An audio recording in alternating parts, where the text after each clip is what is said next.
Une fois que tu es redescendu d'un étage dans la zone émotion sous contrôle, tu vas pouvoir t'intéresser concrètement à ton article et être dans les faits. Et pour cela, il y a trois éléments principaux. Le premier va être le prix. Est-ce vraiment un prix en dessous de celui du marché selon l'état de cet article? Part à la vérification de cet élément qui peut déjà être décisif. Le deuxième élément, c'est l'état de l'article. Est-il réellement en bon état ou bien les photos et la description t'indiquent qu'il y a des petits soucis? Un trou, un élément manquant, une modification qui n'est pas d'origine, tout cela va directement impacter la valeur réelle de cet article, mais aussi la valeur perçue quand tu vas le revendre.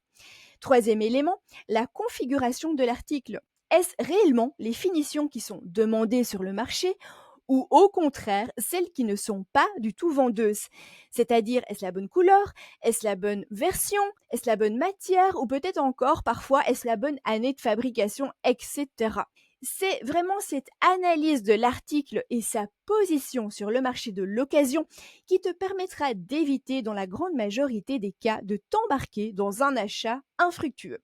D'où l'importance d'y regarder à deux fois plutôt qu'une seule. Tu sais, cette rapide fois où tu n'as pas du tout été attentive. Je vais pas te cacher qu'à mes débuts, j'avais énormément de mal à faire ça.